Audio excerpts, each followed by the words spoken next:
We are here. We are here. First P4 conference breakdown, conference preview of the season. We got ACC. Very excited. Hope everyone's locked in. We got 17 teams, top to bottom. We got to review, preview, predict, and get our thoughts on. Last year, this is pretty much on the first year anniversary of Home Squad Sports is right around this time. Maybe like we're in a couple weeks away from our. Yeah. We have to go back and check, but right around our first anniversary here. So pretty crazy, man. It's been a great year.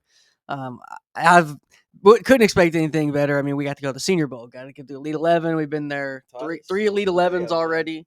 Yeah, and then we got to so many recruits we've got to talk to, so many coaches, and then now we get to preview another great season here. Dalton, give me your overall thoughts on the ACC, and since we've been kind of gathering data of what you've been kind of like, what'd you come away with? I think it's Clemson's to lose here. Yeah. Really, they're the most talented team by far. I agree. So much continuity. The defense is scary. And then, like you said, we're going to go over transfer portal teams, guys returning for every single team. They're not the biggest transfer portal team. We know that. And, man, they have guys. They only got a couple. Only a few of these teams, some of these teams like North Carolina, 41 transfers. They're Bill Belichick in his first year. We'll see with Gio Lopez at quarterback. We got you covered, man. Now, Heisman, Cade Klubnik is pretty much a lot of people's, I don't know, front runner. Some people like Nussmeier. Some people like Aller. Some people think Jeremiah Smith's going to get it. Some Lenore Sellers, which is really, I mean, I get it. He's great, like odds. Dual threat too, yeah, crazy odds, but I just think the help around him's real big. They obviously say, everyone says it's a cliche answer, but it is real with the Heisman. It's a team award, and you guys have a really pretty good team to win it. I just don't think his line is going to keep him upright. I hope they do, though, because he deserves it. He's a hell of a player. Okay, so Heisman, just before we get into it, we'll get your thoughts. Right now, I have Klubnik as my Heisman. Really? Right now, going into the season, he's number one. I don't know if I can have a full top five, but right now, I do have Klubnik as my one. Am I crazy for that, or do you feel the same? I still don't know if the numbers will be there for the Heisman. I mean, they might go undefeated though. But yeah. So know. Nussmeier is a guy that you think can just go crazy Arch? numbers with. Arch might have better numbers. Arch for and the Nuss Heisman. might too. Yeah, Nuss might go for 4. I know. But if the team's better, yeah, that matters too. So he got a shot. Yeah, I know. We got a lot of things to get into. I mean, that's just top of my head because you're seeing pretty much Klubnik. You're seeing him everywhere to where you kind of forget about it. You're used to seeing this guy's name for a couple years now, and this guy's supposed to be a dog, and man, that ball zips out of his hand, and he's grown on me a lot these past 2 years. He's mobile too, man. Yeah, he's grown on me a lot. I will say, I was not the biggest Klubnik guy when he came in. He had a whole lot of big hype. So we seen his first year starting. Yeah, well, we seen him back up. Didn't play great. Yeah, we seen him back up as well. He took some snaps back up for DJU when we went down there and watched a couple of years back. Yeah, he was taking some cleanup snaps. It was that long ago, and feels like it was yesterday. But yeah, then he took over, and then he's still there, which is crazy. So we'll see if they can get it done. They're going to be a favorite, and we have some high hopes for him as well, high expectations, just like everyone does. But we're going to have a wrap up of pretty much everything we do here on our Substack. So if you enjoy, reading about sports there, it's pretty much the only thing I enjoy reading. And, you can catch us at Substack. You can catch our weekly pieces. I'm going to have a weekly piece as well as our senior writer, Mark. And then if Dalton, he'll have some stuff he wants to rant about as well. Go in there, just hop over to Substack. It's free. We have free options. And it's pretty great. I mean, it's a crazy option. I mean, I've never seen Substack until we got on it, to be honest, and it's pretty good. I mean, I love it. I love it. A lot of good articles. Nice. Yeah, a lot of good articles on there. A lot of good other creators on there that are writing about sports, travel, food, anything you like. And Substack's a pretty good app. Pretty much get tired sometimes. Twitter is just a lot of it's quick stuff, opinion based, but sometimes it's kind of good to see some formal stuff. Some guys go in depth like our writer Mark does. All right, Dalton, let's go ahead and get into our predictions here for the ACC. Now we do have Clemson winning the ACC. We got Louisville, our hometown here. Obviously, we're not Louisville fans, but we do respect them this year, and they're going to have a pretty good season. We got both these teams going 10-2. Give me your thoughts here on the overall picture on where maybe some teams can move up and get in a couple extra wins, or maybe slip down. Yeah, I could see Wake Forest maybe get eligible. Easy schedule, man. They avoid Clemson, Louisville, and SMU. Yeah. Or Clemson, Louisville, Miami. They play SMU, but that's the hardest game they got all year is SMU. Only ranked team. They could get maybe scratch 6 wins home. And I think NC State. I don't know about them being 8-4. I know, but that seems pretty high. Well, their schedule. So they start off with East Carolina, then they got Virginia. They lost East Carolina in the bowl last year. I'm just saying. But East Carolina, they've taken a step back. Is that really a gimme? Well, Caden Hauser back. Well, everyone thought C.J. Bailey was definitely a kind of Lenore Sellers Jr., if you will. I mean, he's a guy that has a pretty high ceiling. Obviously, maybe not Lenore's, but I think C.J. Bailey is going to have a breakout year, better than Kevin Jennings, I believe, this year. Okay. This year. I like a running back, Hollywood Smothers. Yeah. Okay. He's nice, but I don't know if Syracuse makes bowl eligibility either. And you know how I feel about UNC. I know. I like Fran and Fran's. Most of them, I don't know. Well, Fran's getting a lot of good recruits, man, so you got to give the shout out. But they lost a lot. They were good last year. They lost their quarterback. They lost Kyle McCord. They lost a bunch of guys. And then, like you said, yes, you mentioned it. Bill Belichick himself is here. I'm on record here on the show. I was high when he came in. I was high on him. But I'm not really anymore. 6-6. I'm looking at the schedule. Might be a little generous at this point. I don't like their roster.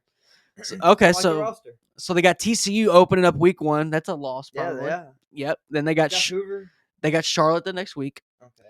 Then they got Richmond. So we'll go ahead and get to it. I know what I'm saying. So it looks actually favorable as you go down the list. We'll get into each and every team and their respective schedule and who's on their team. But yeah, I'm saying I can see Pitt, Virginia, Wake Forest swapping with Syracuse and UNC there. I don't hate that at all. No, I don't hate that at all because Wake Forest could get really hot, and then they could catch some guys sleeping. They can, we'll see if they get some games flex if they start winning, and if some teams that were supposed to be, pretty good start losing, they'll fill in some TV spots and hopefully, pop off some big wins. Robbie Ashford's going to be their quarterback. Now, you think Robbie Ashford's got some pretty good competition with it's Purdy, right? Sean Purdy, yeah, Charlotte transfer. Came to Florida for a minute. Decided that was a good idea. What was your thoughts on that? Now, Deshaun Purdy, we had thoughts of it off camera. Obviously, he transferred to UAll for like 2 or 3 weeks. I thought he just had a good backup. And he thought he was going to either start over Lagway or maybe he thought Lagway was going to transfer, go pro. What? But now he's at Wake Forest. He's a Demon Deacon, and he's going to be out there trying to wreak some havoc and win the job. But do you see those two quarterbacks as equal, or is one clearly better than the other? No. Neither one of them's shown much yet, honestly. So Purdy was decent last year as a freshman. He was decent. System kind of guy. Ashford hasn't shown much, man. He's all talent, but can he throw the ball? We'll see. I seen him training the other day on Instagram with Daryl Colbert, one of the best quarterback trainers in the nation. It looked good from what I seen, but obviously it was a short sample size, just a short video. But I got high hopes for him, and yeah, like you said, he may be able to get that 6th win. Who knows? Cal, I'm a little skeptical on Cal. Honestly. Yeah, Devin Brown. I'm skeptical on Cal. I'm not gonna lie. Then Florida State, we'll see what they can do now. I can see them being better. 6-6 is a better year for what they did last year. So let's go ahead and get into team by team. We're kind of just beating around the bush here. Just wanted to get a quick overview, but we do have Clemson. Now we want to go over some matchups as well. Some are familiar faces with these matchups, but they're gonna have big implications of who wins the conference and who's going to challenge Clemson or win it or go to playoffs. What's your favorite game on here, Dalton? Clemson Louisville, man. Okay, it's got to be number 1, and then that's the game of the year at ACC, right? I would say so. In our hometown. People might hype up the SMU just because last year's champs and maybe this year's champs. But I think any ball knowers know Louisville's probably going to be tied for first there on best team, most talented. Their running back game is crazy. They have Jeff Brom's a great play caller. I mean, he has the trick plays. That's where I think he has the edge on Dabo, just a little bit of creativity and then just being unpredictable. But I don't know. I do have Louisville winning that game, man. I got Louisville winning the game.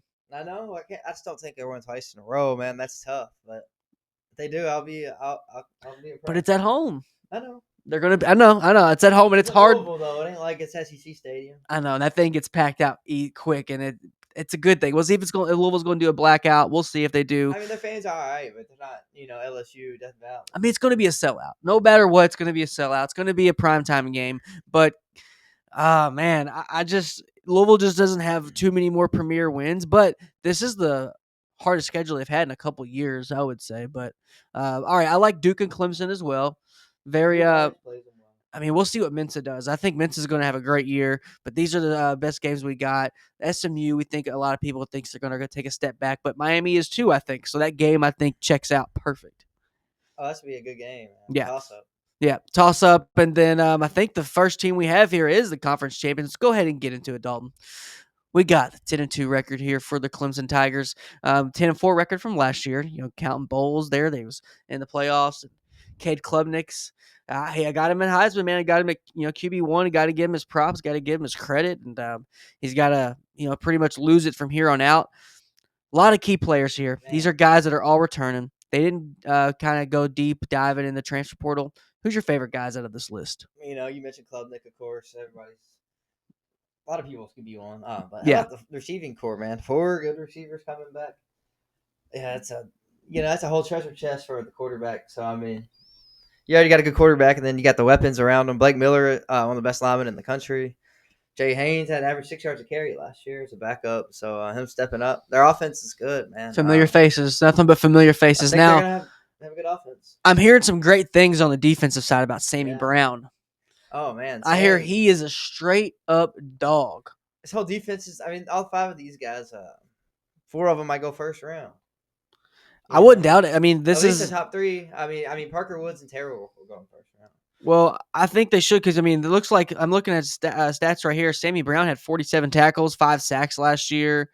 So, I mean, a big guy out there. He's supposed to have a even a bigger breakout year. They got TJ Parker there at defensive end, supposed to be really a dog. Good. And I think he's got a pretty highly touted there, pretty high ceiling. And then Avion Terrell, or didn't you just say him? Yeah, he's a brother of the NFL corner. Yeah, he's a dog. What's his name? He's good. Well, Antonio Williams. Tell me about Antonio Williams and Bryant Wesco. Do you have any maybe comps with them? Williams is good, man. He's produced ever since he's been at Clemson. Number 1 receiver. And Bryant Wesco was a freshman last year, but really balled out. I'm excited. He was one of the biggest recruits in the country, and he showed it from day one. Tyler Brown coming back from injury. He missed last year actually, so they're just getting better at receiver. They didn't really lose anybody to the draft. No. Antonio Williams is more of a slot guy. Kind of. Okay. But, now the other guys are outside, so they complement each other well. I like it. I think they're going to be passing the ball around. It's going to be a committee. I think Klubnik's not going to be he's not going to have too many issues finding targets, and even if he didn't have this slew of receivers, he'd still be able to find some guys because he's talented. So like you said, with all these guys returning, they didn't have to get too many transfers in. But let's get into what they got. They got 4 of them.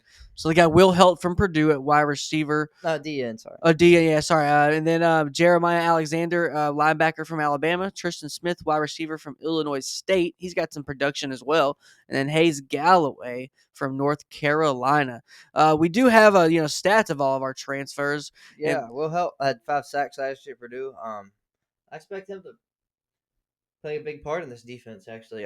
Purdue had a lot of good transfers, which is crazy how bad they were. Dude, every single team, it seems like transfer from Purdue, too. And they're highly rated. You had your family friend or your brother of your former teammate. Jefferson, yes. Yeah, he's just transferred from Purdue. Seeing they had linebackers. I mean, positions across the board. And even the draft professors was talking about them in their podcast. So many guys are coming for Purdue, and you're going to be able to see in the draft. Well, he played at Purdue 2 years ago. I know at least off the top of my head they had tight end that went to Ohio State, and a D tackle that went to Texas, and they're both going to start. So 2 of the best teams in the country. Well, I know on our Will Heldt too. And Conference USA had a ton. Conference USA had a ton of Purdue transfers as well. So look for those guys, be making a name for themselves. And Dabo, he's got a lot of pressure. I mean, Dabo, there was a small conversation, if he's a hot seat. I don't think it's hot anymore at all. But what do you think the expectation is for Dabo? What is it or bust? Is it national championship or bust? Is it playoff or bust? I mean, is it really matter? Does it really matter? What do you think? No, I think if you don't win this year, he's not going to win again unless he starts going more portal heavy. Just totally does a 180. This is the best team he's going to have. This team is great on paper. I think he should do a 180, man, because Dabo gives that old school, he's a God-fearing guy, shout out to him. I mean, he's, like you said, we're going to go off character and our guys and from high school. We're not going to go in the portal. That's all respectful and good. But his play on his field, like his actual product, he runs like straight up spread. He doesn't run any smash mouth football. He doesn't run just straight any Nick Saban just we're gonna run down your throat football and beat you up. I think that's what maybe he would have to switch to if this doesn't work out with Cade Klubnik. What do you think? Yeah, I agree with that. Change the scheme or something. You gotta do something, bro. You gotta do something. You gotta do something. Their offense was good last year. I think it's just be better this year. So yeah, it's gonna be it's a tall task to knock them off the mountain. Louisville's gonna try to do it. Let's get into the next team here. 10-2 as well for him. 9-4 the year last year. I mean, Isaac Brown. Everybody's talking about him. Oh man, he's getting the respect he deserves. He's not coming into the year pretty much slept on. He's pretty much highly touted, but they got Duke Watson as well coming back. Yeah. Any of these other receivers, and these other returners as well. We got Chris Bell at the receiver position, and then we get Colin Lacey. Out of these two, who do you think is going to show out the most? Well, Lacey was highly touted transfer coming into last year. He's a guy. Had 1,000 yards for South Alabama 2 years ago. Yeah. Got hurt last year. Didn't produce great numbers when he was playing, but I expect to bounce back here from him. Stay healthy. So Colin Lacey might get close to 1,000 this year with Miller Moss. And then Chris Bell, man, I like him. He's a big physical guy, 6'4", 220. Big guy. One of those big receivers. Love him. Bullies people on the field. So every team needs those receivers. Couple of them. Yeah, man. And then Stanquan, one of my favorite linebackers in the country, actually. I love Stanquan Clark. He's so disruptive, man. He does it all against the pass and the run. Stanquan is good, and they're going to need him this year. Replacing Gelati up front. It's going to be tough. Is this the best Louisville team we've seen probably since the Charlie Strong era? Charlie Strong era, if anyone that listening, it's the Teddy Bridgewater era. Yeah, I guess. Lamar's team wasn't great. I would say, man, this is the strongest team. Let's go ahead and get into the transfers here. They got some new faces. Like I said, Miller Moss at quarterback. Yeah. From USC. You're a big Miller Moss guy. Not a huge Miller Moss guy, but you shouldn't have got benched. And I agree. He was kind of scapegoated last year, right? Kind of the scapegoat. I agree for Maeva. But a couple other guys here that's just going to be showing out. Dakari Collins from NC State at wide receiver. We got Kendrick Gilbert at D-line from Kentucky. He came over with Vance Morrow, came over from Kentucky. Abilene Christian got a guy in there. Jerry Lawson at D-line. Any of these other guys that I haven't mentioned here so far that you might see showing out for the Cards? You mentioned Dakari Collins, but he's in line to actually start, be a third receiver starting. So it's a big pickup there. And then Jerry Lawson to 14 TFLs last year. No, it's FCS level, but hey, a lot of call-ups, man. We're expecting the big things from Jerry Lawson. At this point ever, it's like if you get called up from FCS now, it's kind of more respectable than ever. There's so many call-ups I've seen in the Conference USA preview, and I really am rooting for any guy that's coming up from D2, from FCS, because it's a tall task, and we've seen a lot of guys do it because a lot of guys, they're only there for that reason, for something little. Maybe back then a lot of it was grades. A lot of it's just they're getting overlooked. They're just a late bloomer maybe. So, what have you. But here's the top transfers here. Some of these schools, like we said, North Carolina's got 41. We can't name every single one here, but these are the top guys, by rating is according to 247. What do you think about the Cards, man? Like, before we move on from them, is their quarterback play, would you say, is it the second best in the ACC? Or is something else or is the running back play going to kind of overcompensate for the quarterback play? Or is it just straight up they have the second best team all across the board? What do you think? I think their run game is going to be the best in the conference, yeah. So that's what it really comes down to. Top 10 in the country, possibly. Yeah, they might be the second best room behind Notre Dame. A&M's room is pretty good.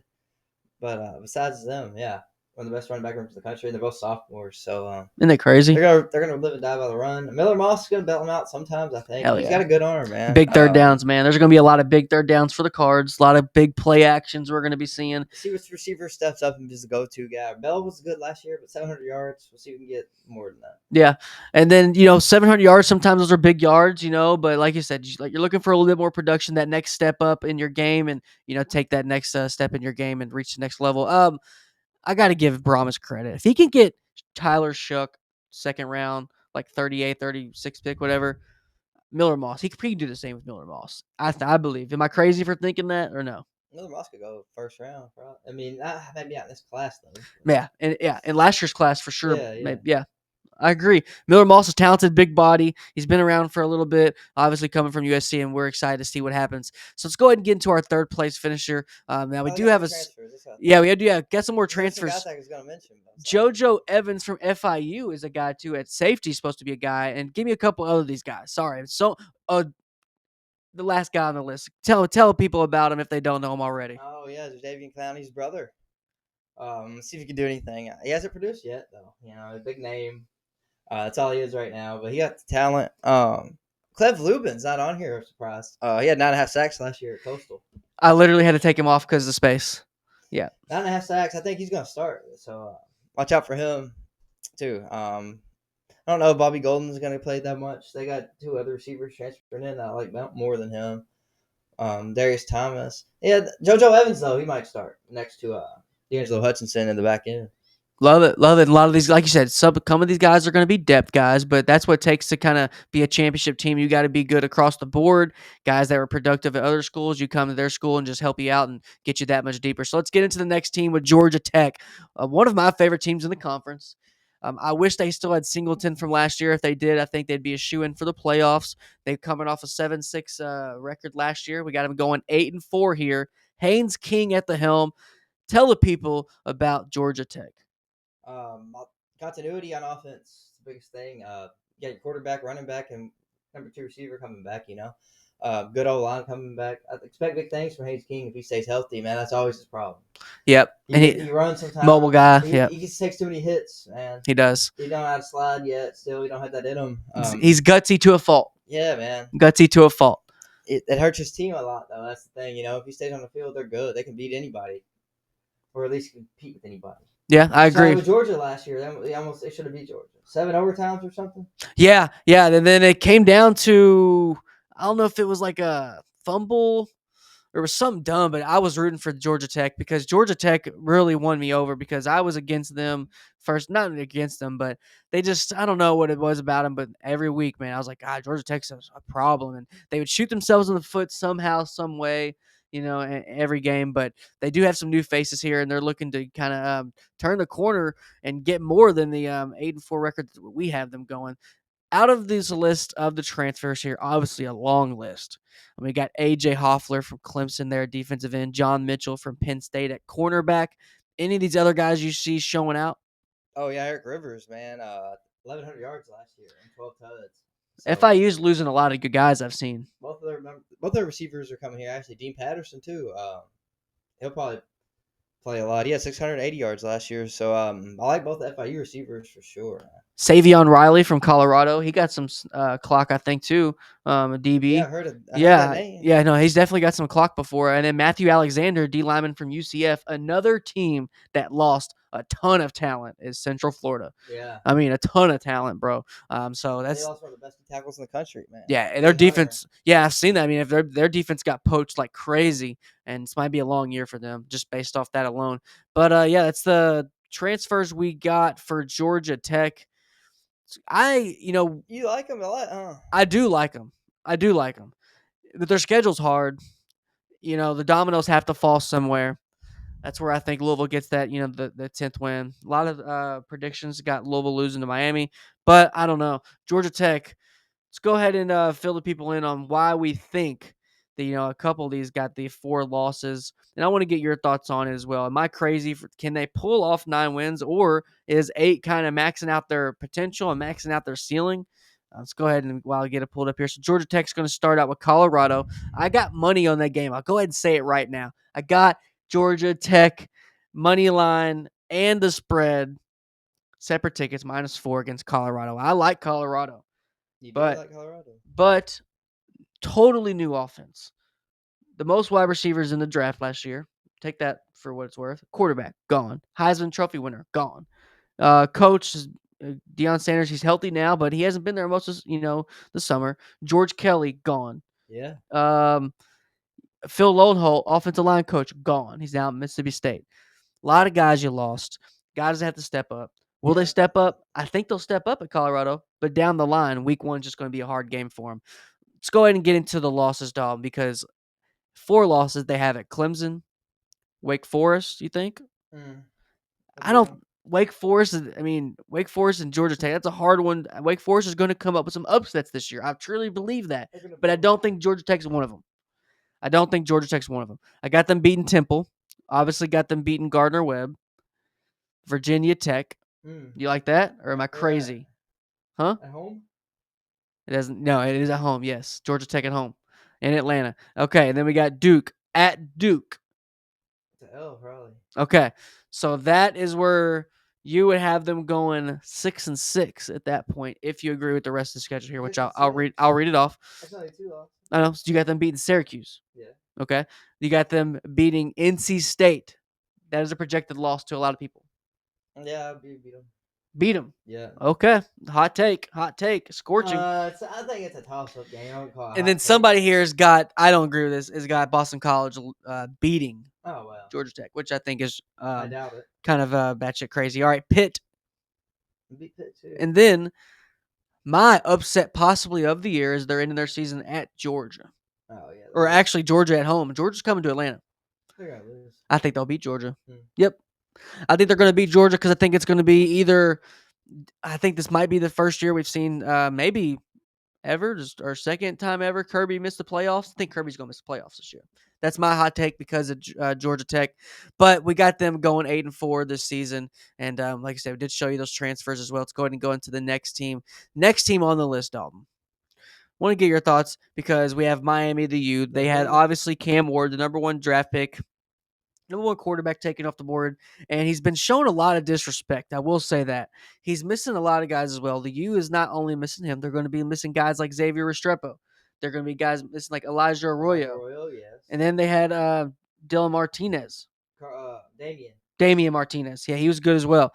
And then they had a really good running back. That was the running back. Yeah, that was the running back, Damian Martinez. They lost some receivers. Isaiah Horton transferred to Bama. God. So they definitely, they lost a lot, but the key guys, Ruben Bain, one of the hot names in the early draft cycle. He's going to be returning for him. So all these guys here, a lot of guys on the D line returning for him. Should be a strong D line. Fill the people in on a couple of these other guys as well. Malgoa, one of the best linemen in the country. Francis Malgoa, yep. Mark Fletcher, same style as Martinez, big bruising back, probably come in and take it seamlessly. Elijah Lofton, highly rated tight end. Kind of reminds me of Arroyo. Okay, big body. Not just because their name Elijah. They look the same too. They play the same way. Both fast, big bodies. The D line's great though, like you said, man. Starts with Bain, but Mesidor's a beast too inside, and then Basante at linebacker, and then OJ Frederic, all conference, all American. Great name. All freshman All American last year. Great name. So their defense might be improved. They're going to need it to be. Because they're not going to score as many points as last year. Okay, let's get into it. Now, let's state the obvious here. Now, these are returning players, obviously. Let's get into the transfers. A guy leading the helm here. It's going to be calling the shots. Quarterback Carson Beck coming from Georgia. Yeah. Give us your thoughts on the identity of the team. Obviously, we got Carson Beck. He threw for 3,485 yards, 28 touchdowns last year. What's their identity going to be, and how far can he take them? That's pretty much what it is for the Hurricanes. It's pretty much how far can Carson Beck take them. Do you agree? You try to play the same way as last year, right? On offense. No, I would agree. Beck be a gunslinger. Okay? Yes, you're true. You're right. Try to, but you don't need what last year to happen because they don't have a number 1 pick to bail them out in fourth quarter every game. They're going to have to clean up a lot of the stuff. They were heavily penalized as well, right? Weren't they? They were. I feel like every time I watch Miami, I'm like Holden. Every time. And Cristobal's not the best in-game coach either. I know. We've seen him as well. We've seen him blow. Yeah, we've seen him blow some games in the past. Clock management as well. But he's got a lot of guys coming in here. Syracuse game this year. Didn't a couple of years ago? Who was it? Oh yeah, they could have needed it. Yes, couldn't need it. Who was that? They was wearing black jerseys. Yeah. Still wasn't Cristobal yet, was it? Yes, it was. Or was that Manny Diaz? No, that was Manny Diaz's last year. And then now he's a good coach. Yeah, now he's a great coach there. Not great, good. Yeah, I would agree. Yeah, not great yet. They're at Duke, and our guy Terry Walker is going to be getting coached by him next year. So shout out to him. So the laundry list of transfers here. Good linebacker, I like him. You like him? Okay. Now a guy I've heard that's supposed to be a dog. Now we got Emmanuel Carnley from Arizona, and then we have you said Kamal Bonner. Mahamane Moussa is the linebacker I'm most excited about. Okay. Rutgers. And then Bonner, do you think he's going to start alongside of him, or he's just he's going to be a depth guy? I think he's more of a depth piece. Okay. With Basante, a lot of times you only got 2 linebackers on the field anymore. These days, I know. 4-2-5. Well, you see so many guys playing nickel, and then you see so many guys really transferring. Did you see Jamal Adams is going to be playing linebacker? Did you see that? Did. Isn't that crazy though? He kind of did. I know, but anyways, you know what I mean. When you're trying to make it official, I guess it's just weird. Drop deep. That's true, especially when you get kind of slower in your older age. It's like you got to pretty much go forward rather than backwards. But Literally. I don't like Miami, Florida fan. So yeah, I know. And we killed Beck last year. They beat us barely, bro. we would have won. And Beck threw like 3 or 4 picks against Florida. Yeah, so I'm not high on them. I think we have them getting 8 wins. 4, that's not a lot. No, it's not. Some people got them getting. Down. Some people got them getting 10 wins. So, 10 wins is just hard for me to picture for this team. Honestly, we're lower on them the most for sure. Yeah, I agree. I think he just got a tall task. I think Carson Beck hasn't been the same Carson Beck since his injury. People forget he hurt his elbow. It's a pretty big injury. Brock Purdy's had the same injury. I could also see him dominating this conference. No. Taking a step down. Playing Virginias of the world and Wake Forest. I just think those games, I feel like he's going to go for 400. I agree. Maybe. It's a big step down. I know. I can't. I can't even maybe with that one. He's not throwing for no 400 yards ever in his life. Yeah. He's probably never thrown 400 yards ever in his life. I bet he has at Georgia. Really? Maybe. 2 years ago, he was good, man. Maybe, but all right. So first year starting. You did a great job of getting some production stats for some of these guys as well, because a lot of these guys, with some of the littler G5 conferences, they're coming from bigger programs. They just haven't gotten on the field yet, but a lot of these guys have already gotten on the field, which you've highlighted. So we got Sammy Brown, running back from North Dakota State. He had 1,100 yards, almost 1,200 there. And 15 tuds. And then you had CJ Daniels from LSU, wide receiver, 42 catches, that's good. Just on catches, sure hand guy. He was expected to do more. Yeah. Because at Liberty, he had 1,000 yards. Well, 480 yards. Not bad. Musselmeyer spread it around last year. He didn't really have a go-to guy. That's true. Like LSU usually does. That is true. They usually got a guy that's just waiting. They have a first-round pick this year, receiver like usual. Ohio State's taking over wide receivers, man. It's there. They just are, bro. I'm telling you. They're not maybe in a couple of years. Right now, LSU's wide receiver to me. I know. I was talking about that. Brian Thomas, Neighbors, Jefferson. I know. I was talking about that last night. Thomas and Neighbors last year alone. 2 rookies that had 1,000 yards. Come on. I was talking about it last night on the Twitter Spaces. Those guys CJ about. Daniels is gonna come in. He might start. Yeah, CJ Daniels, like you said, that's the guy who had the 42 catches. Then David Blay was the defensive tackle from Louisiana Tech, 6 sacks, which is pretty rare from a defensive tackle. That's good. Just make the rotation deeper. Look at there. They got 3 great D tackles. Just add to the list. I'm gonna rotate them guys in and out, stay fresh. I agree. So their pass rush will be better this year. And then Ethan O'Connor from Washington State, freshman last year, 4 picks. 8 pass breakups, man. I'm excited to see him at corner. They might have a better defense, but their offense takes a step back. I know, and that's where I'm kind of scared at him. I just don't know if it'll kind of work out for him. Carson Beck, of me, I've always kind of been skeptical on him. Even when he was winning the national championship, I thought that was a great job by Kirby. I think Kirby has yet to have like a real true premier quarterback, talented, just all-level guy, and when he gets that, he might already. How do you retake over football? Like he's already been taken over. So we'll see. Kirby, get them guys to drive, man. They can't drive down there. They got to learn how to get some driver's license. NIL deal with some big limo company. Some billionaires got to just donate like a bunch of I don't know, man, some Uber shuttles for them or something to get those guys safe because, you want to see your guys on the field. All right, so let's go ahead and get into the next team, Dalton. I think the next team here we have is the Duke Blue Devils. Now, the Duke Blue Devils are a team that's pretty intriguing to a lot of folks, and I don't know. I'm kind of skeptical on them for a little bit. They got Darian Mensah, who they paid a lot of money. If I can get this pulled up here, let me get your thoughts on the Blue Devils while I get that pulled up. I like what Diaz is doing here, man. Just look like he's building a contending team. I agree. Duke's gonna be a team and thorn in the side of teams for the next as long as he's there. Yeah. Until he takes a bigger job, which might happen. But we've seen him fizzle out at Miami, so maybe nobody's going to risk it. But maybe he just stays at Duke. And just what are the odds we just see? You just wake up. I know you might love to see this. What I'm about to say. You just wake up Saturday. I don't know when they play. Probably going to be a night game or whatever. And Manny Diaz is just obliterating Bill Belichick. Oh, you just never thought you would ever see that, right? Never thought you would ever see that. Happen. I think it's going to happen. They'll beat them. I don't know if they'll blow them out, but they'll beat them. They're going to beat them, I think. They got a way better quarterback now. They better because they broke the bank for him, supposedly. I don't know the exact number, but they're like... They said, see you later, Malik Murphy, after a good year. Well, no, because... remember we heard from an inside source who did not to be named. Remember, it was like a locker room issue. It was more. Remember, it was the guy who was a locker room issue. They said supposedly it was more of a character and like just a disagreement type of deal and maybe scheme or something, but wasn't necessarily like I don't know.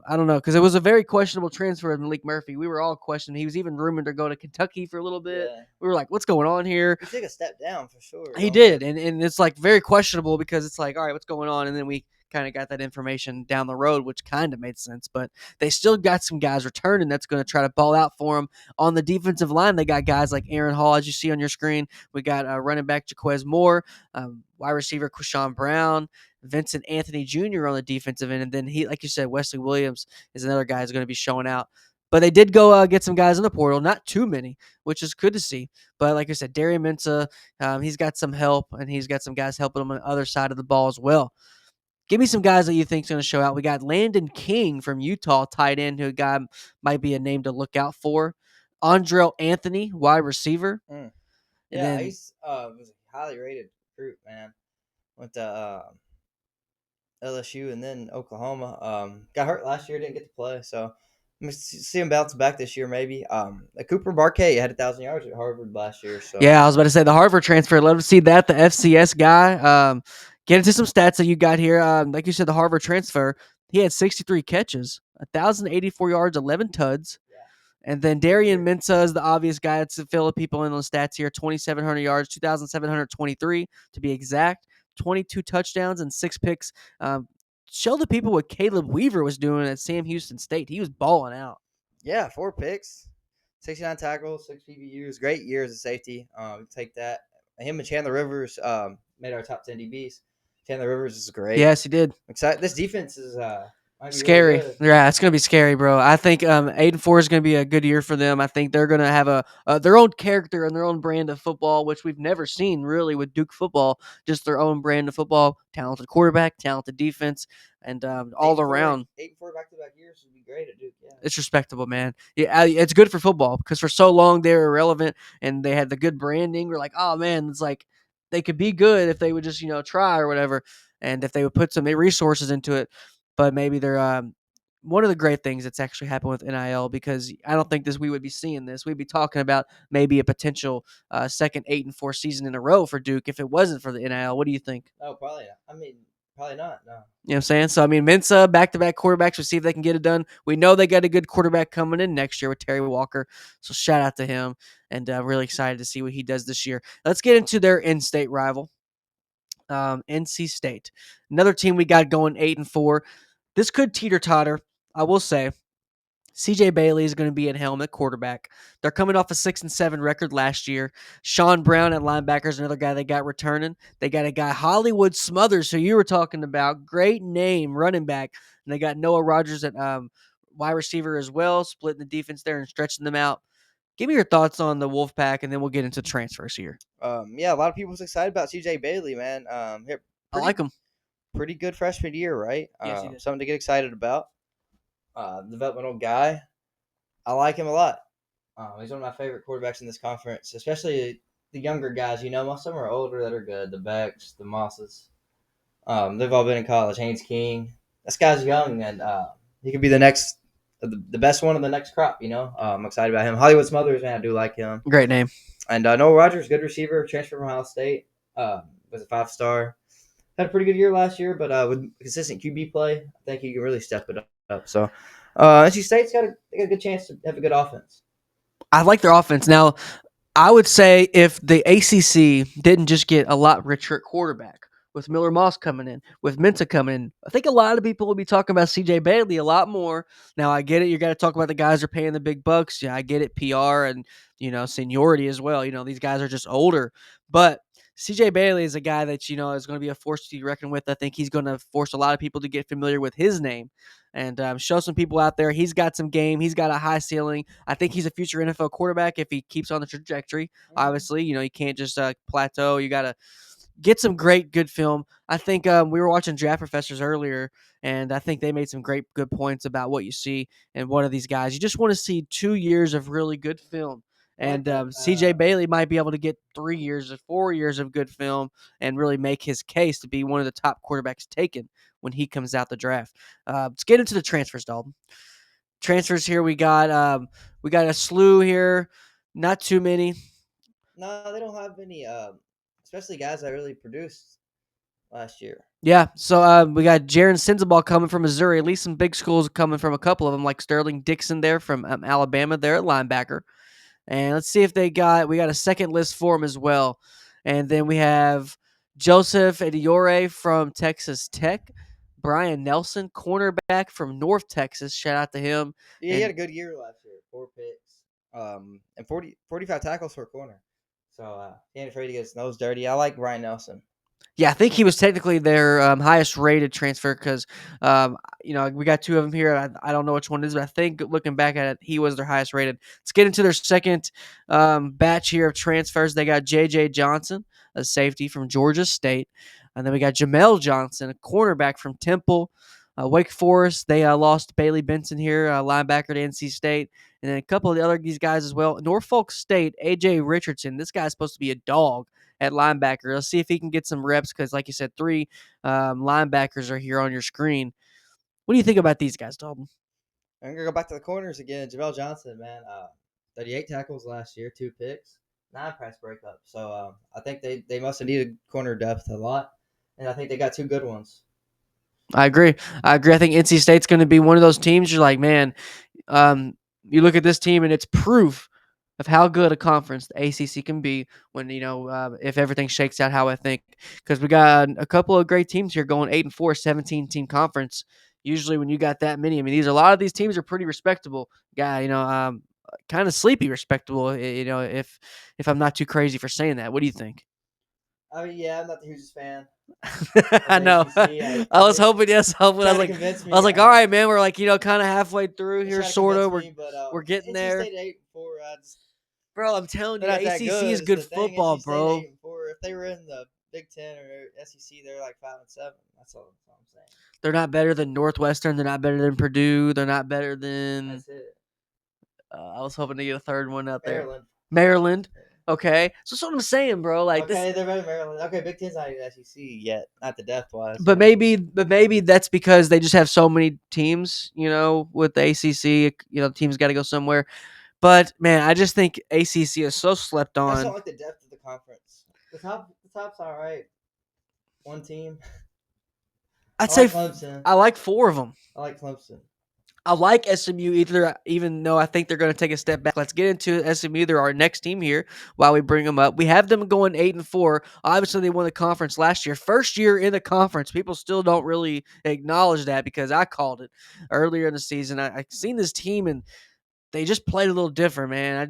I love the way they play. They had Kevin Jennings, obviously. He's back at the helm. He's a quarterback. Last year, they had Brashard Smith, who is an electric player. We got to see him at the Senior Bowl. Great player. All the receivers did a hell of a job of blocking downfield, and they have some guys returning on the other side of the ball as well, like Isaiah Smith at defensive end. They got guys here, Deuce Harmon at cornerback, Ahmad Moses, but we do have them taking a step back, unfortunately. They lost some talent, and this is another proof because a lot of these other teams just got better. SMU necessarily didn't get that much worse, a little worse, but not that much worse as compared to the rest of the conference got a lot better. But tell me why you think the ACC is horrible. And I'm just playing. But let's get into the transfers here. I like this team though. I like SMU. I liked them last year. I was on your side. Yeah, they got Tyler Van Dyke. You know, I've seen you say some things that were kind of good in the past about Tyler Van Dyke. Coming from Wisconsin. I forgot he was coming here to back him up. Wow. I was adding it to the list, and I was like, we ain't talked about this at all. I forgot. This guy snuck in here to SMU. Well, man. He had a really good 1 year at Miami, man. I know. His first year was great. So it's crazy he fell off so hard, but yeah. Chris Johnson Jr. It's a cool name. No, I think this is his son. Yeah, me too. I think that's Chris Johnson's son. I was looking at the list last night, and when I was putting this together, and he looks just like him. So I think that's his son. I probably should have Googled, probably could have confirmed, but I know it's probably his son. But we got Wu Spencer, a great name, defensive lineman from Louisville. Ja'Kai Lang, which is another defensive end from Missouri. Joshua Bates, offensive tackle from Oklahoma. We'll see if he plays left or right. And then we got DJ Warner, defensive end from Kansas. Marcellus Barnes from Syracuse. Syracuse loses another good guy, whether it would be the draft or whether it be the transfer portal. The Cuse got a lot of guys they're going to be missing this year. Oh, for sure. They're going to take a step back. We'll see that later, but. Yeah, I swear. And then Zion Nelson's a guy coming from Miami, interconference transfer here. We got TJ Harden, running back from UCLA. And we got Akil Washington there, defensive end from South Alabama. Anytime I say Alabama like that, I think of Forrest Gump. It's in Greenbow, Alabama. I like 3 of these guys. Who you like? TJ Harden's good, man. UCLA, he was pretty good. He started last year, so there's something there. Yamir Knight, good big 605 yards last year. James Madison. Expect him to come in and contribute at receiver. And then Akil Washington, good linebacker for South Alabama last year. So I like 3 of these guys, man. I think they got some good pieces here, but I just think they're going to be a little worse than last year. Tristan Smith did a lot. Yeah, no, he did. I know. They're going to be the number 1 receiver and running back. So. And returner. Yeah. So it's like, God, he was a straight up dog. And then the guy I want to look back on here and give him some love is Barber. I don't think we have it on Zachy here. Barber, Zachy Barber. He was from Eastern Carolina, 2 sacks, but 13 and a half tackles for loss. So that's pretty big. Pretty big. Great run defender. Yeah, 8 and 4. He only had 2 sacks, but 11 and a half TFLs, not 9 sacks. That's a lot. If you can get a guy that blend in there with the rest of those guys, then you have a pretty strong defensive core there. So we'll see what they can do. We'll see if they can get 9 wins. We'll see if they can struggle to get that 8th and maybe slip to 7. We will see and see how it plays out. The next team we're going to get into is the Hokies. We got the Hokies there. Kyron Drones is a guy that some people are high on, some people aren't. It just depends. But give me your thoughts on the Hokies here. I'm not too excited about them. Me either. It's the same team as last year, pretty much in terms of talent. Yeah. And they went 6 and 7. I think the home field advantage gives them some, Metallica. One more win they would have. Yeah, shout Metallica. Like Louisville got to come there. I don't think that ain't a gimme. No, it's not. It's never a gimme there at all. That's what I'm saying. So they could definitely surprise some teams at home, but is Jones gonna take the next step? No, I don't think so. I'm not too sold on. I'm more sold on Robbie Ashford than I am Kyron Drones. If that tells you anything, does that tell you anything? It tells me you don't like Kyron Drones. Yeah, I don't think he's too. I'm not too crazy on him. Benji Gossel though, good tight end. I'm not. I think Kyron Drones reminds me. I don't even know. He reminds me of like a Desmond Ritter. Like, I don't know. I'm just not too high on him, man. I just don't like him too much. But college, we'll see what he can do. If he can, prove me wrong. I just think if I was running the helm there, I'd maybe look elsewhere at quarterback to see what they can do and maybe build for the future. But Jaden Keller's another guy coming back for him at linebacker. Aiden Green is a wide receiver coming back for him as well. Let's get into the transfers for the Hokies. Top transfers we have here. Anybody that's sticking out to you? We got Ben. We got Ben Bell from Texas State, defensive end, and fill the people in on some other guys that they should be familiar with. Yeah, Donovan Green, man, Wake Forest transfer, 23 catches, 380 yards. Not great production, but got hurt a lot. And Wake Forest didn't have the best quarterback play last year. No, they did not. Meyer. Yeah. With all due respect. Donovan Green's going to have a breakout year, I think. He's going to be the wide receiver 1 for this team. Braden Bennett had a good year at Coastal Carolina, too, last year. And then Ben Bell hurt last year. 10 sacks in 2023. Damn. Though. So, let's see if he can... 10 sacks is... It's too common nowadays. Because remember when 10 sacks was like... The NFL. Well, it's... Yeah, always... Yeah, it's true. That's true. Still hard to get 10. Bro, 10 sacks is... Like, that's so hard to even imagine. Like, that's hard. I mean, it's because there's 17 games in the NFL now. Yeah. 10 quarterback hurries is like hard. College, 10 sacks is a lot in college, so I'm excited to see Ben Bell. Yeah, 10 sacks is a lot. I've seen that as well. Jaden Muskrat, love that name, offensive lineman from Auburn. He better be a dog with that name. Freaking Muskrat. Come here, Muskrat. Sherrod Koval Jr. From Clemson there. He's a safety. And so, I don't know, like you said, not the craziest high on this team. I think a couple of these guys are going to be, showing out for the first time, but we have a whole nother slew of transfers for them. Let's see if we can get some other guys that maybe pop out. Cameron Seldon from Tennessee. Yeah. Wide receiver. I know about him. And then Arias Nash from Mercer. Shout out. Got to give the call up there from FCS. Another FCS call up with Cody Hushman there with D-line, North Dakota State. Any of these other guys, Dalton, that maybe stick out to you that you heard of? Cameron Sheldon, yeah, he was a big-time recruit from Tennessee. He was a running back. Like he's going to play slot here. I I think he can have a big year. He's really elusive. And then Terrion Stewart's not on here, but he's gonna be the start running back. He had a big year last year. Bowling Green, man, 900 yards, 6 touchdowns. I think he can replace Basil Tootin pretty well. Ooh. Him and Bennett together. God, Basil Tootin, he's really good. Where does he play at now? Jags. The Jags. Ooh, that's a good pickup for them. I'm not too. It doesn't move the needle for me on Jacksonville, unfortunately. But I do love the pickup for them. I like Tootin a lot. Yeah, and Travis Hunter. We got like a 4-3. Yeah, we see him make some plays at Senior Bowl. He's good. He might take ETN's job sooner than later. Ooh, I can see that. ETN didn't have a great year last year. He's hurt, and he's had some health issues, right? Yeah, he's just not that good either. Yeah, I know he hasn't lived up to the hype too much, unfortunately. But we'll see. I think Trevor Lawrence unfortunately hasn't either. Before we move on to our next team, Trevor Lawrence being an ACC quarterback, we'll talk about him for a little bit. But hey, it's a big year for Trevor Lawrence, and we'll see if Tootin can help him out. We'll see if Travis Hunter can alleviate some of that pressure that's mounting, at least. I mean, he's not that good. I don't think he was. Yeah, like he had a good year. Yeah, he had a trajectory. He was on a trajectory. He plateaued. I mean, he never got better. He pretty much when he came in. Yeah, he's gotten like a fraction better since he's came in. Unfortunately, now haven't had the biggest receivers around in there as far as talent, but you still got to make some plays. And the biggest attribute for a great quarterback is making everybody around you better. He's got a great run. He got a great receiver now. Yeah, and we'll see what he can do with them. But we're going to see with another team that has a lot of holes to fill. It's Syracuse. We got them going 6-6, coming off a big year, 10-3. Fran Brown really showed that he means business and that he's here to stay in the ACC, and they're a team to be respected. But this year, it's going to be an uphill battle for him, going 6-6. Deuce Chestnut, great name returned for him there at safety, and then we got this guy, the nickel defensive back and linebacker, Devin Grant. What do you think about these guys that are returning before we get into the transfers? Their defense clearly was returning. Their offense was the better part of the team last year. Yeah. So Kyle McCord. These guys are coming back are gonna have to step up even more than last year. That's the bottom line. They're gonna have better defense if they're gonna win as many games as last year. I was 10-3. That's asking a lot. Yeah, I know it's hard. When you have a double-digit wins, right? Any team that gets double-digit wins, that's a good year. No matter quarterback yet either, right?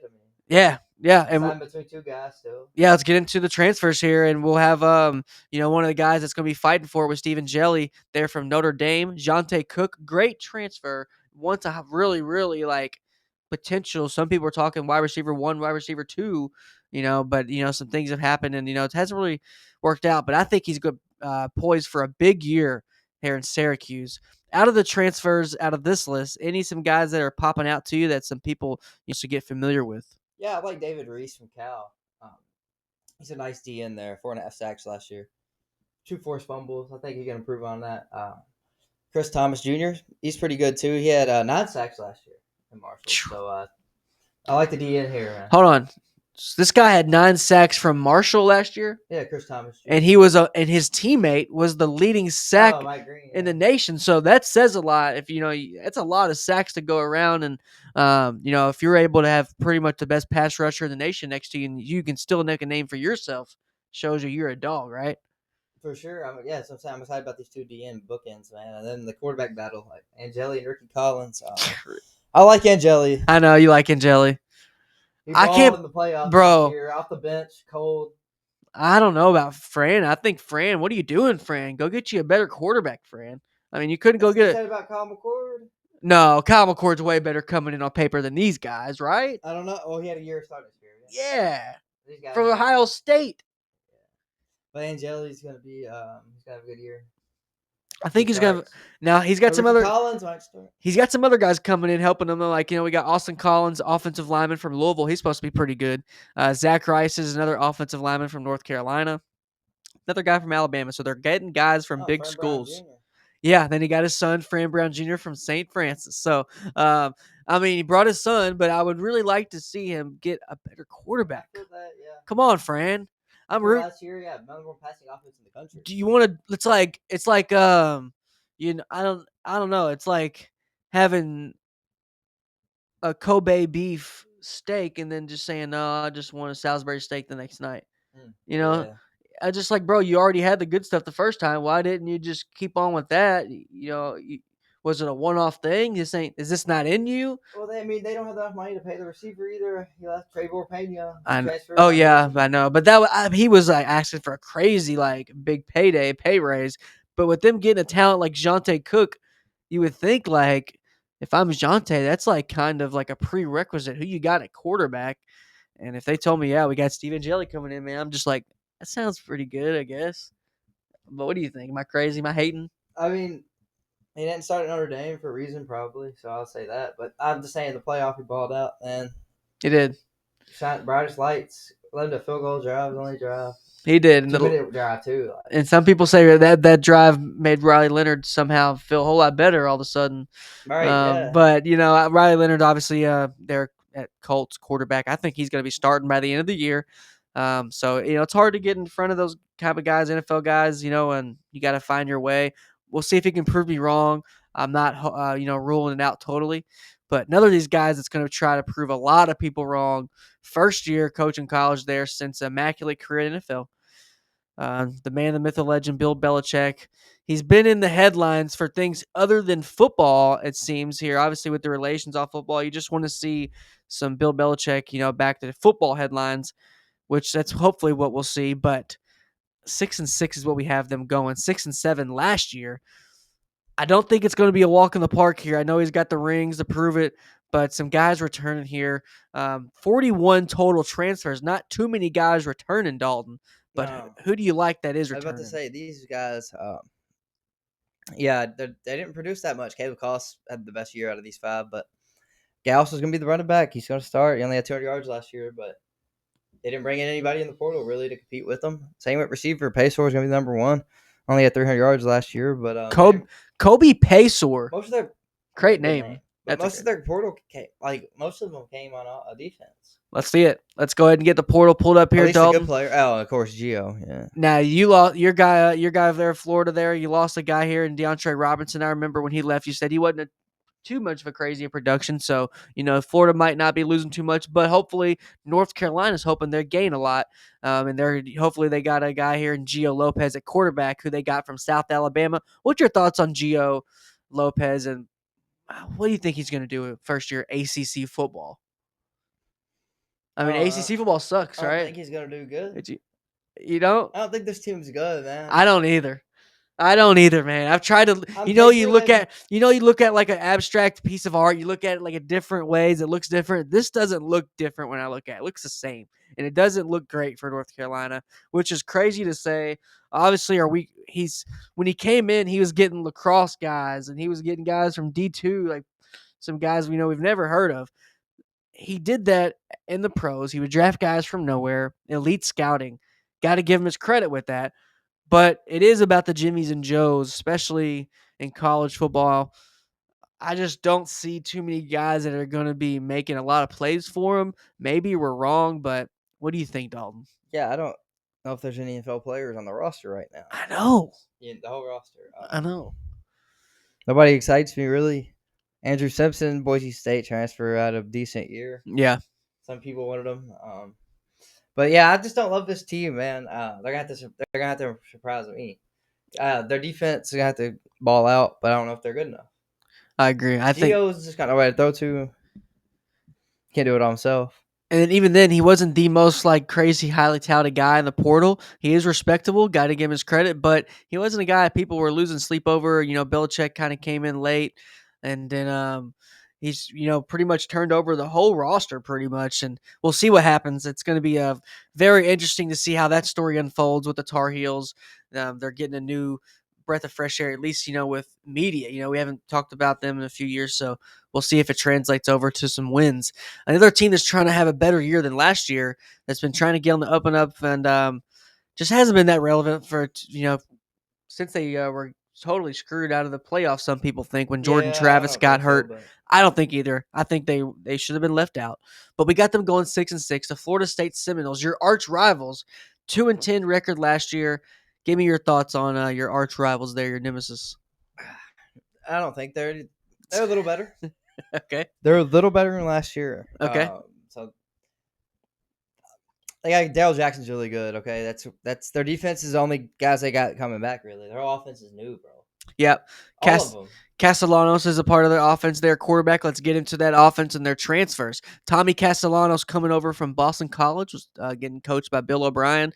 He looked for some greener pastures because he was got benched a couple times during the season. I don't know if that was a He got scapegoat. benched for the end, like Grayson James is their starter. Yeah, I don't know if that was like a Miller Moss situation where maybe he shouldn't have got a bench. We'll see, but he's going to try to show out for him. Any other guys that are going to show out for the Seminoles, or at least you think now, Deuce Robinson. So a whole new receiver room here. Deuce Robinson's supposed to be good. Deuce Robinson and Squirrel White and Gavin Blackwell. 3 solid weapons here, I think. They are. But Thomas Castellanos is not known for really throwing the ball. He's a runner. A mobile guy. So. Yeah, I agree. Gavin Sawchuk. Good name.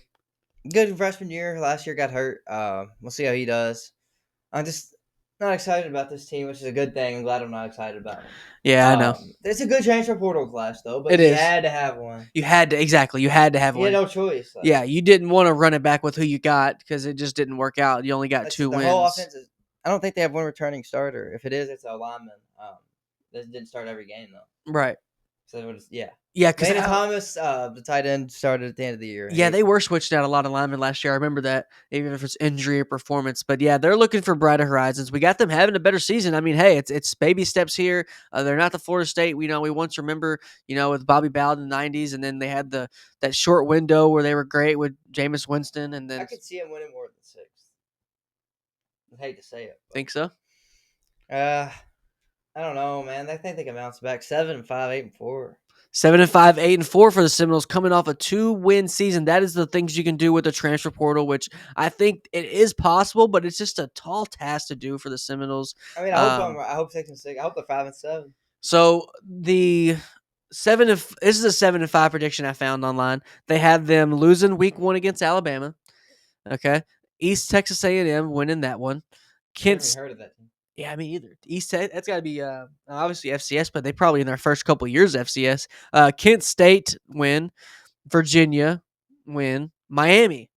This is a projected loss on the 7-5 one. If you got them going 7-5, Pitt. What do you think? Win. Okay, Stanford win. Then they have the bye. Then they're coming off a bye to Wake Forest. 6-2. So you got Clemson 6-3. All right, and then Virginia Tech. Where at? Home. 7-3. NC State at NC State. That's what I'm saying. They win. Oh, he's crazy. I'm bookmarking that in my head. Florida, 8-4. Oh yeah, Florida. I was about to say 8-4. You got them going. NC State. They can't beat NC State. I got them losing to Wake Forest. Is that a hot take? Oh, really? Yes, I got them losing to Wake Forest, and then hey, they could lose to Wake Forest. Yeah, I think they're going to lose to Wake Forest. A lot of those games I said they win, they could lose. They could lose to Pitt too. I mean, the whole team might go off. Yeah, that is the only difference I had. Well, no, NC State and Wake Forest is what I have. That's the only difference. That's what I got 6-6 from. So, yeah, actually looking back at it, the 8 wins is not out of the park for them, but I think they're just going to be predictable, like you said, with Castellanos, and I just think they're going to have to stick to that brand of football. It's going to have to work. Their first punch is going to have to hit, and I don't know if that's going to work for them. I don't know, but a lot of good transfers here. Like you said, they needed that transfer class, and let's get into the next team. A couple other transfers before we get into that next team. We got James Williams from Nebraska, Jarvis Boatwright from USC. Great name. Any FCS guys? No FCS guys, so that might be a good thing for them. They need dogs and guys that are proven. Deontay McKay from Western Kentucky, shout out, and Gunnar Hansen from Vandy. They're on the line. Let's go in to get to the Cal. I'm not too hyped on them being in the ACC to begin with. It's just really weird. Give me your thoughts on Cal. I like what they did in the portal. Some of the moves, they brought in some good guys. But the returners, I like Tron Grizzle, man. I think he's gonna have a better year this year. Tron Grizzle, great name, right? Sounds like something Snoop Dogg would say. Yeah, it does. Tron Grizzle and the Frizzle. Oh, that's not a Grizzle. And then, they got Ryan McCullough at linebacker. coming back, but they're coming off a 6-7 record. Replacing Mendoza, though. Yeah, replacing Mendoza. He's at Indiana, and that quarterback at Mendoza, he is growing on me. Maybe once they actually get to playing some real football, he won't anymore. But this offseason, I've heard nothing but great things about him. Yeah, I've heard the same. He had a good year last year. He did. They should have beat Miami. Now, pronounce the name they got from Oregon, because this guy was a highly touted recruit from Hawaii. Jaron Qa Sagapotulele. Yeah, I think you nailed that. That was good. Maybe. I thought it was good. I mean, that's better than I could have done. But yeah, this guy was a highly touted recruit. I got to give him credit for this guy. And then Mark Hamper from Wisconsin. TJ Bush, defensive end from Liberty. 5.5 sacks, 9 TFLs. He's good. One of the best players they got coming out of that. Any other guys you think that might show out for the Bears? Yeah, I could see Brent Austin having a good year. 10 PBUs last year. That's big. 2 picks.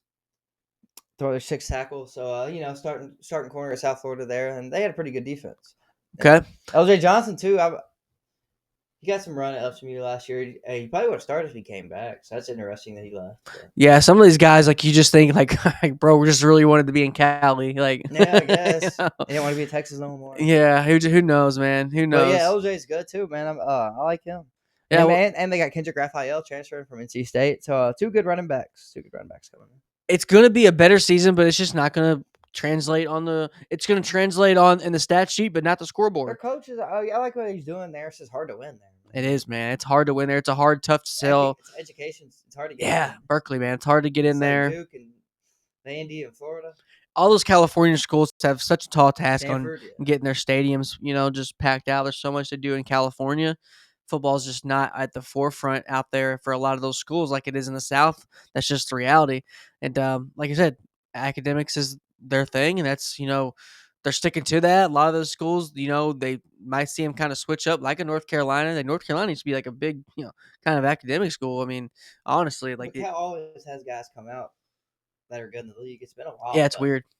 Jared Goff, Marshawn Lynch, Aaron Rodgers, Sean Jackson. So many guys. Cameron Jordan. Oh yeah. Yeah. Man, he's had a great career. Yeah, he's had a great career. Had a lot of good players in the league. Just haven't really ever seriously contended, have they? No, they haven't. They haven't never been like just relevant, bro. It's like they needed like a breath of fresh air. I don't know what it was. I don't know if it's like one of those branding schools, but I just think it's just kind of their backyard gets poached by everybody else. California, it's a lot of players, but everybody recruits from California, Oregon, and then all the California schools as well. Texas, Georgia, Arizona State. Yeah, Arizona love the Cali kids. So I don't know. They're just kind of like the odd man out in a lot of the scenarios. But it would be good to see them get better. We'll see if Grizzle can do it for them. Tron Grizzle, another team that we have some future ties with. Quarterback that we've been covering this past season that we found at Elite 11, Corey Daly. He was really down there on the ratings on the list, but he's like, hold on, this guy's got an absolute cannon. Yeah. And since we saw him, we put out a highlight video of him, and he went and committed to Pitt. So now he's going to be a future Pittsburgh quarterback trying to get them up to relevance. But until then, they're going to have a tough season. We got them going 5-7, coming off a 7-6 record here. Eli Holstein is a guy that's not horribly respectable quarterback returning. Any other guys that are returning here, like Rashad Battle, any other of these guys that's going to show out, you think? Oh, Destin Reed's really good. Running really back good, there? Really good year last year. Great pass catcher. Kind of Tariq Cohen kind of guy, 5'9", 5'8".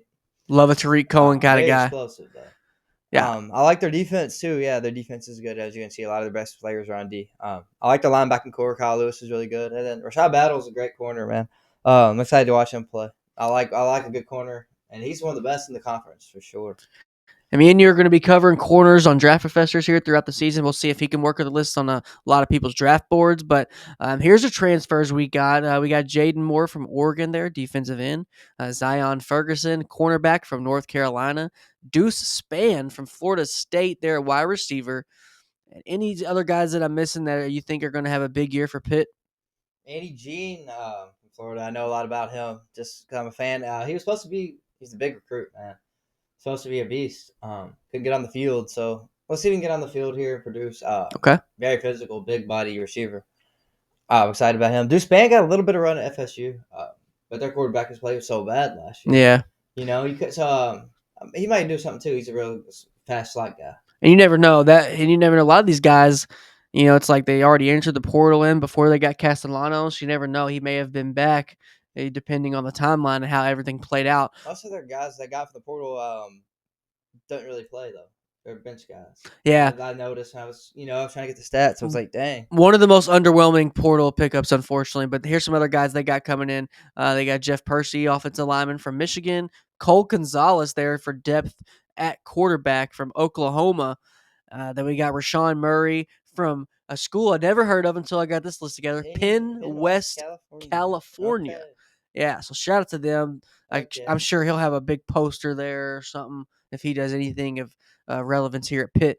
So, yeah, like you said, nothing too crazy. Some guys that don't have a lot of crazy production to look at. Holstein, man, I like Holstein though. I like Holstein.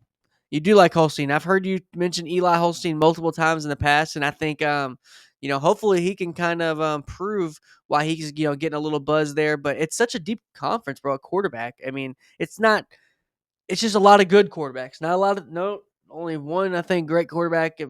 Cade Klubnik. Miller Moss is right a little bit behind him, next tier, but he's still good. But after that, it's just a lot of just good quarterbacks, right? Yeah. I mean, any other guys that Chandler Morris though. Yeah, Chandler Morris and Mensah. We'll see if those guys can kind of work their way in and win us over here, which could happen. Another team that's going to possibly try to win us over here is Virginia Cavaliers. We had them going 5-7, matching their record of last year. Returners here of Cam Robinson, linebacker, Trey McDonald, James Jackson at linebacker. Then we got Xavier Brown at running back, and then Noah Josie at guard. We'll see if he keep on going there. See if he can try to work his way up to the next level. They have some new faces. One of the best linebacking cores in the conference. Now, is Fisher Kamick from UNLV going to be a part of that linebacker core? Is he maybe a depth guy, third down guy? What do you think? He's more of an edge. Okay. I think he'll play in here. He has 7.5 sacks last year. So. Okay. Respectable. He's productive, yeah. Respectable. Now, we had a great running back by the name of Devin Neal last year from Kansas, but this is a different Devin Neal. Oh, this Devin Neal's good too. Safety from Louisville. I know him. He started, yeah. Yeah, so he's from Baylor before. Yes. Louisville, and he didn't have any that many. Well, did he have more stats at Baylor? No, maybe he had more stats 2 years ago. He started 2 years ago, Louisville for sure. Okay, no, there's another. I'm thinking about another guy. There's another guy on one of these teams that didn't have a big year last year, but 2 years ago had a pretty good year for Baylor. Kazim Moore is from Elon. Shout out on the FCS call up there, defensive end. 6 sacks at Elon last year. See if he can keep that going. See if he can keep. Their defense might be good. Sneaky good. Yeah. Looking at this. The key guys coming back and the transfers. Like you said, linebacker core looks good. They got some defensive end guys there, and they have some guys at D-line. I just think they're, like you said, the problems are just going to be lighting up the scoreboard and putting some points up, right? Chandler Morris did it last year. Yeah. I know he's taking a step up, but he did. He was a big recruit too, Oklahoma guy. But but now you putting here in our stat line, he did throw a good amount of picks though last year, right? He threw a couple picks. He threw like 14. 12? That's not horrible. Touchdowns though. No, I thought it was more than that. Sorry. 700 yards. Yeah, sorry. I thought it was more than that. So yeah, Chandler Morris is a guy though, because I think he was on one of our player of the weeks. He was one of our player of the weeks last year, and it was like it was here like first week, I think. He's better than ain't he better than Kalandre? Huh? Kalandre? Oh, I don't know. Yeah, no, yeah, I'll give you that. That's actually not even that big of a toss up. I think he's definitely better. I'll give him that. Chandler Morris, but I like Caden Hauser better. I will say. I like Caden Hauser better, quarterback there at ECU, Eastern Carolina. But another quarterback I like here, who I've mentioned earlier in the episode, is Robbie Ashford at Wake Forest. Great name. You never know where Wake Forest is just by hearing the name. Sounds like Narnia. But they got Damon Claiborne there returning there, running back. Dylan Hazen. Don Claiborne's a beast, man. Fastest running back in the country, probably. What do you think his 40 time is if you had to guess? 4.2? 4.3. I mean, running back, yeah, probably 4.3, but it's like a 97 on the game. I'm glad we just started. Well, I just joined an online dynasty. Dalton was in.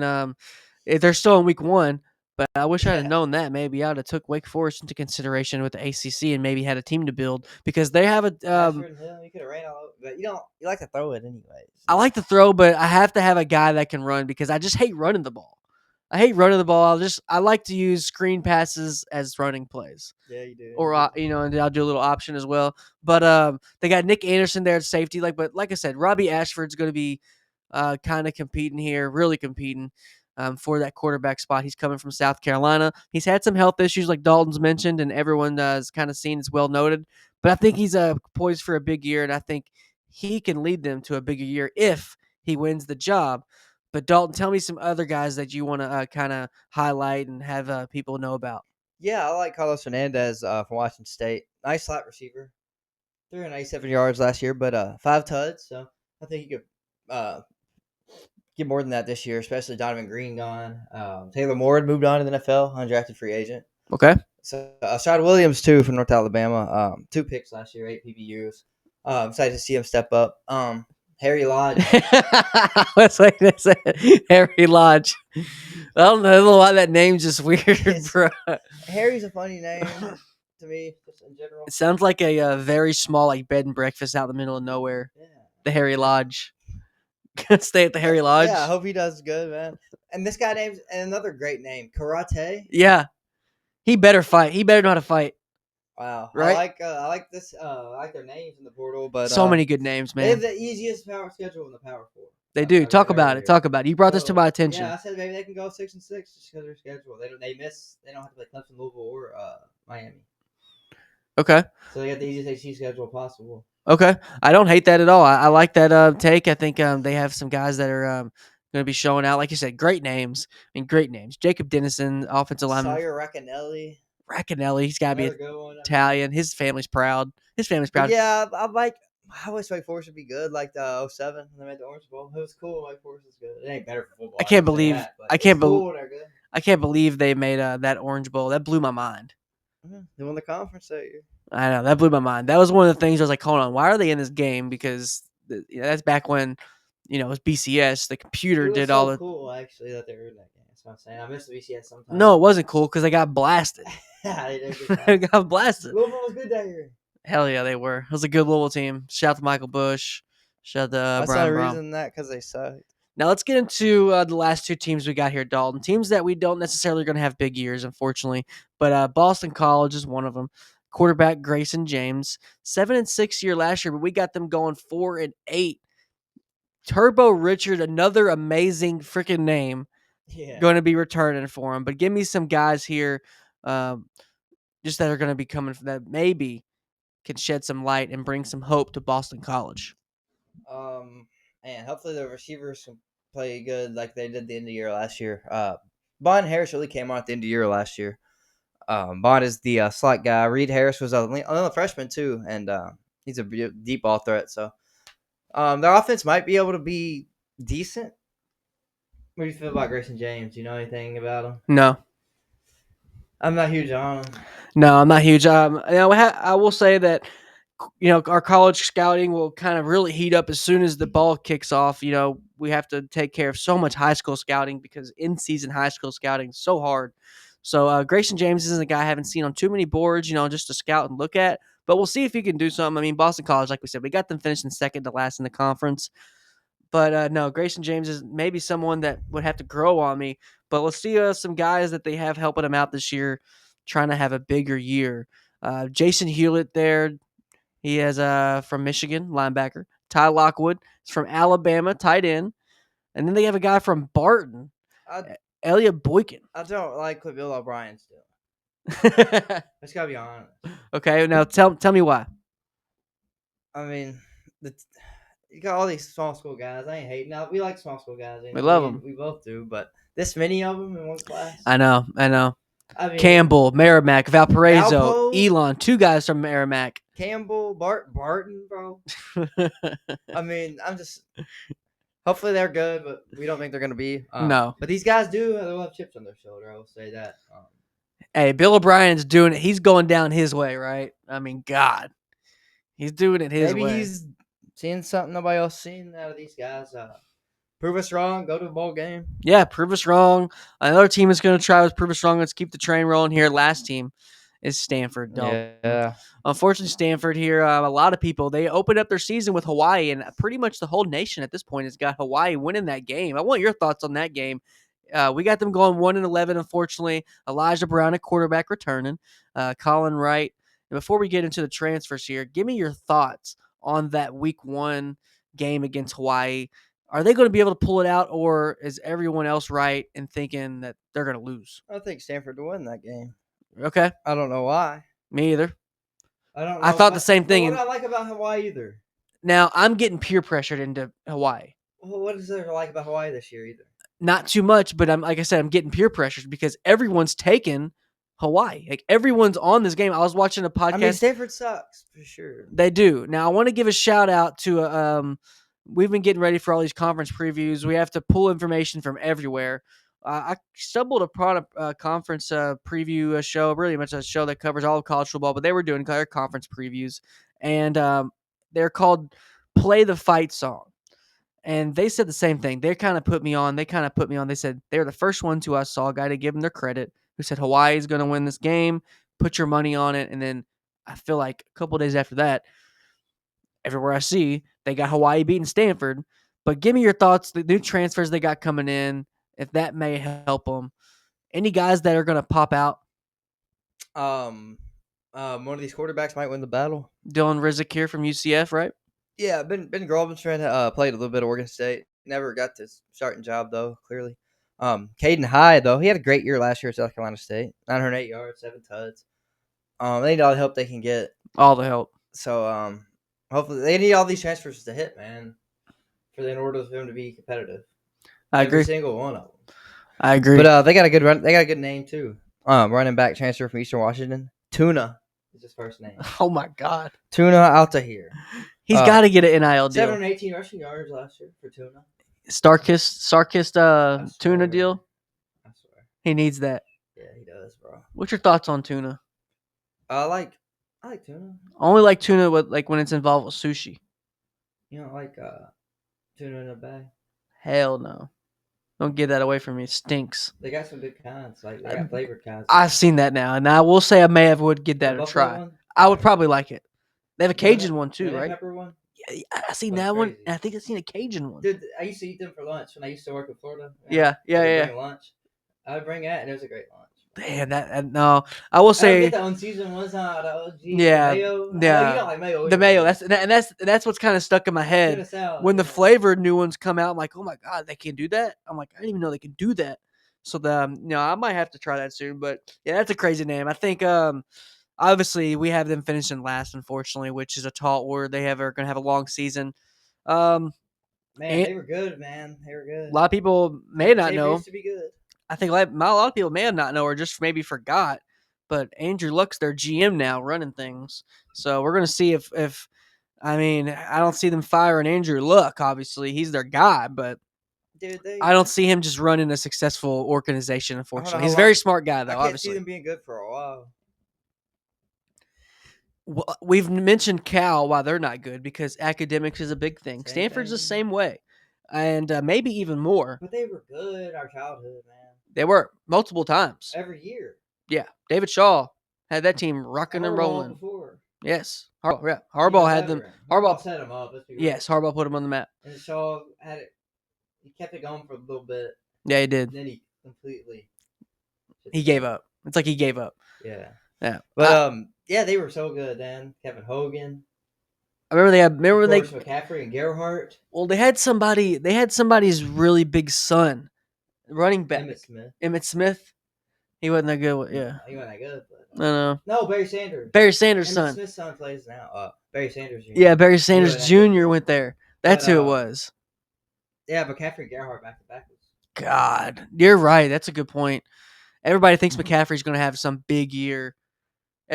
Guys that wear thong sandals and visors think McCaffrey's going to have a huge year. Yeah, I mean he will if he's healthy. I know.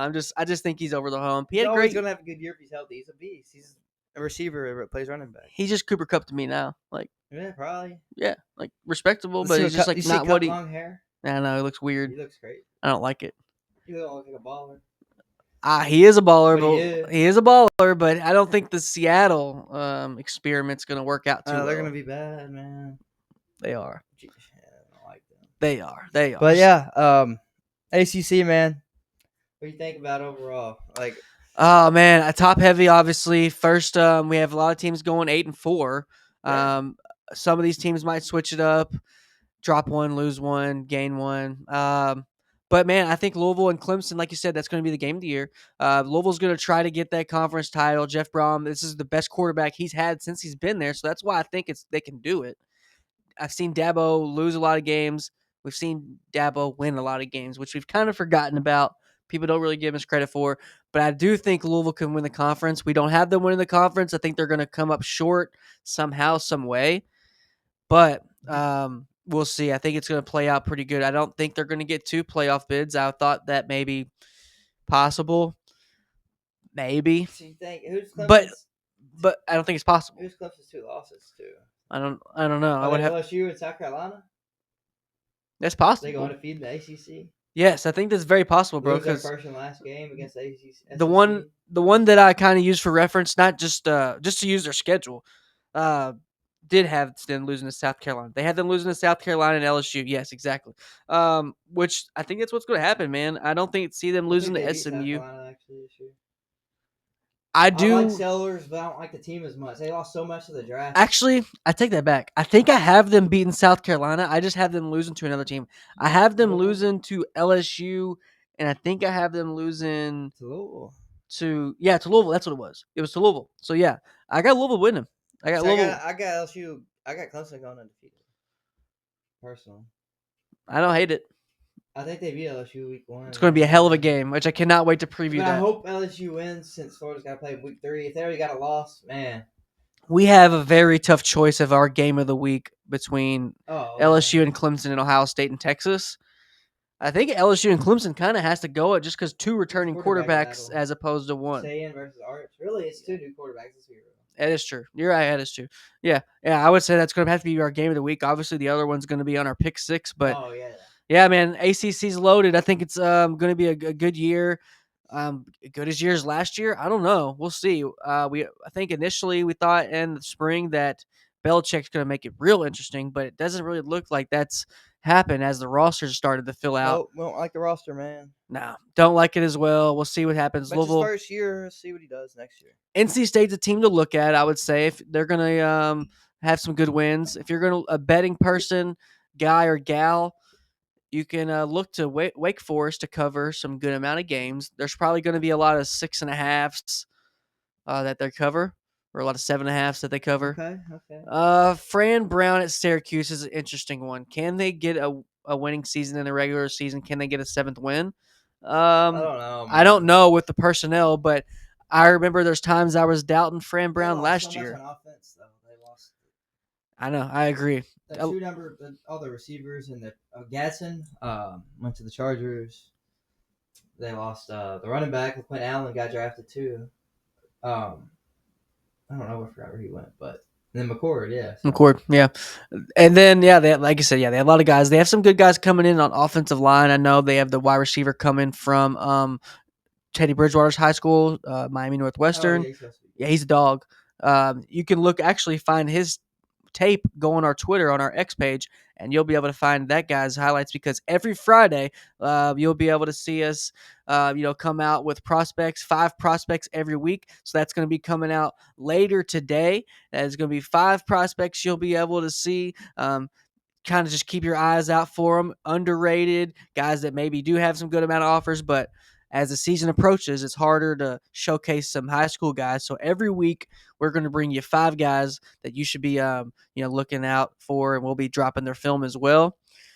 Before we let everyone go here, Dalton, on a great preview, we're getting down to the nitty gritty. First of the P4 previews. Is there anything you want to let the people know, fill them in out on, before we see them next week?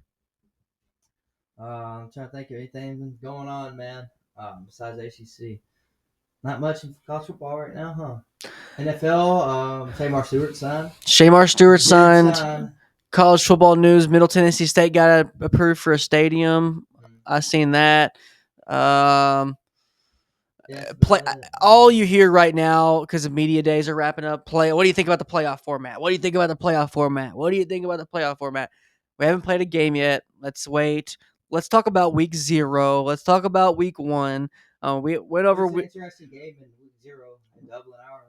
There is, and then Kansas State, Iowa State is another one. I'll bring up the list. That's the best game, week 0. That's the best game. Now, the Hawaii Stanford is the week 0 part of that as well. Kansas and Fresno State. And then the one who I got some money on, if you're going to put some money on people, I think this is a safe bet for you. WKU over Sam Houston State minus 9.5. Lock it. That is the other game. And then the last one is Idaho State and UNLV. So Dan Mullen debut. He's in the Sin City trying to rack up wins and turn them to Win City, which I think he'll be able to do. It's just their quarterback, who their quarterback is, man. Talented guys, man. They have multiple talented guys, and we'll see what happens. Oh, other news in recruiting. Sac State has the number 1 recruiting class in all of 2027. So all of the whole nation still. I think got it. They just got a guy yesterday. So I mean, they have the top recruiting class. An FCS school has a better recruiting class than Georgia, Alabama, Florida, Clemson. That's crazy, bro. And that's we never would ever would have thought we'd have seen that. We'll see if they can hold that and see where they finish out. I know last year they finished like 56th in the nation or something like that, if you counted transfer portal. Still good, but that's good. I don't think they'll finish first. No, they won't. But we'll see what happens as they try to make their bid for FCS. But yeah, like you said, other than that, not too much crazy news. Media day's wrapping up. Deion Sanders is healthy. Shout out to him. We'll see what happens with their week 1. Georgia Tech, tall order. I got Georgia Tech, unfortunately, there, but it's going to be a hell of a game nonetheless. Before we let everyone go, I want to thank everyone that's been tuning in. Like I said, you can go on our Substack to catch our articles. I'm going to be working on my weekly piece here, my preseason piece. Me and Dalton will be in Chicago next week. We may do I'm thinking about maybe doing a vlog. Maybe because we're going to be in a sports town. Maybe walk around and get some sports takes from some people or something. I'll maybe want to do a work on a vlog for people, show y'all some great places we're going to be eating at, and get our last little breath of fresh air before this season starts to rock and roll. And we're going to be bringing you all plenty of content throughout the year, 2 shows a week. And yes, sir. We just got that pretty much finalized today. We are going to be coming at you every single Monday morning and every single Wednesday night. Really excited just because we're going to have Twitter Spaces on X as well for post games. If you want to join us after games at night, we're going to be talking about one game every week. And then obviously if stuff trickles in as well, but we're going to showcase one game we'll talk about. And you, the fans, can obviously join in and talk to us. And we really appreciate all the supporters we've been getting on X, on Reddit, Substack, Instagram, anywhere you find us. We really appreciate it. We're going to keep it rolling here next week. What is our next P4 conference here, Dalton? Big Ten. We got the Big Ten next week, people. The defending national champions, Ohio State, what's going to happen? Are they going to defend their title? It's looking like they have a strong case, new quarterback play, which we'll dive into next week. Before then, we still close out the ACC wrap-up. We really appreciate everyone, and you all have a great week. Yep, see y'all later. See ya. Shimmer DK, wide receiver from Florida, Home Squad Sports. This is Jacob Harris, and shout out to Home Squad Sports. Hey, it's Jake Brenningsool with Home Squad Sports. This is Seth Hennigan here with Home Squad Sports.